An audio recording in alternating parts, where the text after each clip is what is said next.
જય હિન્દ દોસ્તો, આપણે વધુ સમય નથી લેવો આ વિડીયોમાં. આપણે જે કોન્સ્ટેબલનું પેપર જે 15 તારીખે લેવાનું એમાં ગુજરાતી વ્યાકરણના પ્રશ્નો પૂછાઈ ગયેલ છે અને આપણને હસમુખ સાહેબે આપને જણાવ્યું હતું કે તે ગુજરાતી વ્યાકરણ નહીં, આપણે જે ફકરામાંથી જ જવાબ દેવાના છે એવા પ્રશ્ન પૂછવાના છે. પહેલાં તમે એ વિડીયો જોઈ લો એટલે તમને આપણે આગળ ટૂંકમાં દોસ્તો વિડીયો બતાવવાનો છે. પહેલાં એક તમને માહિતી પણ આપવાની છે. પહેલાં આપણે આ વિડીયો જોઈ લો સરનો.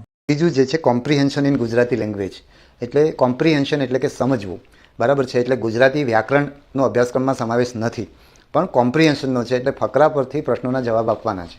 એટલે એક ફકરો આપેલો હોય અને એના આધારે એ ફકરાને તમારે સમજવો પડે અને એના આધારે તમને જે પ્રશ્ન પૂછ્યા હોય, એટલે કે એમાં તમારા 4 વિકલ્પો જે આપેલા હોય એ વિકલ્પમાંથી તમારે યોગ્ય વિષય પસંદ કરવાનો છે. એટલે ફરીવાર કહું છું કે ગુજરાતી વ્યાકરણ નથી. ઘણીવાર વિદ્યાર્થીઓ પૂછતા હોય કે અમારે વ્યાકરણ માટે શું વાંચવું, તો લોકરક્ષકની પરીક્ષાની અંદર ગુજરાતી વ્યાકરણ નથી. એટલે આ આપણે પેપર પાર્ટ એની વાત થઈ ગઈ અને પાર્ટ એમાં તમારે 40% ગુણ લાવવા જરૂરી છે. એટલે બંને ભાગની અંદર.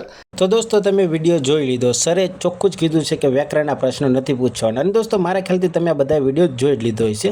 પણ દોસ્તો હવે આપણે શું કરવાનું છે આજના સમયે અત્યાર લગી મને ખબર છે ઘણા બધાએ અરજી કરી છે, ઘણા રૂબરૂ ગુજરાત ભરતી બોર્ડ પાસે જઈને પણ અરજી કરી છે, અલગ અલગ રજૂઆત કરી છે, બધું કર્યું છે. પણ હસમુખ સરે આ બાબતે હજી કંઈ આપણને જણાવ્યું નથી કે એમને શું કહેવું છે. તો દોસ્તો જો મેં આવી રીતે એક ટ્વીટ કરી છે તો તમે આવી રીતે ટ્વીટ કરી શકો છો. તો પહેલાં તમે મારી ટ્વીટ જોઈ લો. હસમુખ સાહેબનું જે ટ્વિટરનું જે એક્સ પર જે એમનું પેજ છે તેના ઉપર જઈને તેમને જે પોસ્ટ કરે છે તેની નીચે હું ટ્વીટ દ્વારા એમને જણાવતો હોઉં છું. એમને નહીં, ટૂંકમાં દોસ્તો હું મારી ફરિયાદ એમને જણાવતો હોઉં છું. તો દોસ્તો એમને આવી રીતે હું એકલો કહું અને એકલેથી તો મારા ખ્યાલથી કંઈ ન થાય. એટલે તમે બધા જો સપોર્ટ કરશો, તમે બધા જો આવી જ રીતે મારી ઘોડે તમે અલગ અલગ રીતે તમારી રીતે જો ટ્વીટ કરશો તો હસમુખ સરના ધ્યાને જશે અને આ બાબતે એમને કંઈક જે અત્યારે મૌન ધારણ કરીને બેઠા છે તે એમને 2 શબ્દ તો કહેશે. એટલે પહેલાં જો મારી ટ્વીટ જોઈ લો એટલે તમને ખ્યાલ આવી જશે કે કેવી રીતે તમારે ટ્વીટ કરવાની છે. અને દોસ્તો જો તમારે ન્યાય જોતો હોય તો તમારે લડવું તો પડશે જ. હું એકલો, બીજા કોઈ એકલા કંઈ જ નહીં થાય. એટલે બધાને આમાં સાથે લડવું પડશે. ચાલો દોસ્તો પહેલાં મારે ટ્વીટ જોઈ લો, પછી હું તમને સમજાવું કે કઈ રીતે તમારે કરવાનું છે. તો દોસ્તો હમણાં જ આજની છે આ ટ્વીટ. હસમુખ સાહેબે જે આ ટ્વીટ કરી છે તેની નીચે મેં એમને જણાવ્યું છે. તો એમની ટ્વીટ છે ગયા વર્ષની જેમ આ ચોમાસામાં ગાંધીનગરના આ બધું એમને આ રીતે કાંઈક ટ્વીટ કરી છે. એના નીચે મેં આપણો પ્રશ્ન મૂક્યો છે. સાહેબશ્રીને પ્રણામ. આપણે તમે વિડીયો બનાવીને ગુજરાતી વ્યાકરણના પ્રશ્નો નહીં આવે તેવી માહિતી આપી હતી.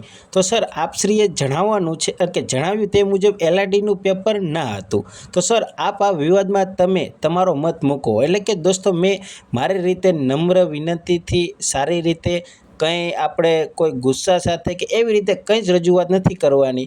સદભાવ સાથે આપણે શાંતિથી ટ્વીટ કરવાની છે અને મારા ખ્યાલથી સર આના જવાબ આપશે. પણ દોસ્તો મારા એકથી કંઈ જ નહીં થાય. એટલે તમે આવી જ રીતે તમારી રીતે સરને ટ્વીટ કરીને તમે એમને પ્રશ્ન પૂછી શકો છો. એટલે મારા ખ્યાલથી તેમને વિડીયો બનાવીને અથવા તો ટ્વિટરમાં ટ્વીટ કરીને આ બાબતે કંઈક તો ચોખવટ કરશે. તો દોસ્તો તમારે આ વિડીયોને શેર કરવાનો છે. જેટલાએ પણ પોલીસની પરીક્ષા આપી છે એ વિદ્યાર્થીઓને તમારા ગ્રુપમાં પણ વિડીયો શેર કરી દેજો. અને દોસ્તો ખાસ વિડીયોને લાઇક કરો કે ના કરો, શેર કરી દેજો. અને કે તમે એમના એક્સના ટ્વિટર ઉપર જઈને મારી જેમ આવી જ રીતે તમારી રીતે પ્રશ્ન પૂછીને એ ગુજરાતી વ્યાકરણના પ્રશ્નોના જવાબ માંગવાની કોશિશ કરજો. અને દોસ્તો જો બીજા પણ ઘણા બધા વિદ્યાર્થીઓ GPSC વાળા અલગ અલગ વિદ્યાર્થીઓ ઘણા એમનાથી નારાજ છે. તે તમને એક નાની એવી ઝલક બતાવી દઉં. દોસ્તો સ્ક્રીન રેકોર્ડિંગ છે એમાં તમે જોઈ શકો છો કે ઘણા બધા વિદ્યાર્થીઓએ તેમને રીટ્વીટ અથવા ટ્વીટ કરીને જણાવે છે એમના પ્રશ્નો. જોઈ લો બધા. અમુક તો ગુસ્સે પણ થાય છે, અમુક મીમ પણ શેર કરે છે, અલગ અલગ રીતે એમને કરે છે. પણ આપણે દોસ્તો એવું કંઈ જ નથી કરવાનું.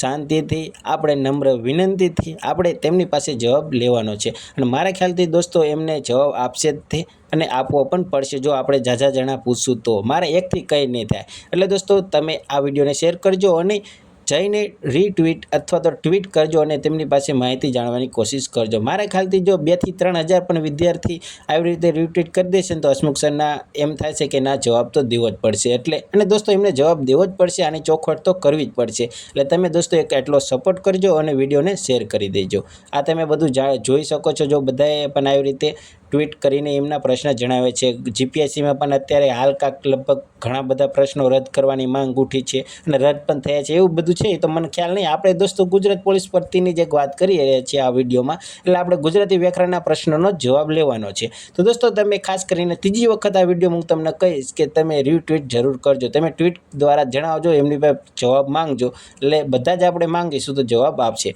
ચાલો દોસ્તો, વિડીયો થોડો પણ લાંબો થઈ ગયો છે, કંઈ વાંધો નહીં, તમે આ વિડીયોને શેર કરી દેજો અને દોસ્તો થોડો સપોર્ટ પણ કરજો. ચાલો દોસ્તો, મળીએ બીજા વિડીયોમાં. જય હિન્દ, જય ભારત. અને હા દોસ્તો, તમારે કંઈ બીજો પ્રશ્ન હોય તો તમે કમેન્ટમાં જણાવજો, હું તેનો જવાબ જરૂર આપીશ. જય હિન્દ, જય ભારત.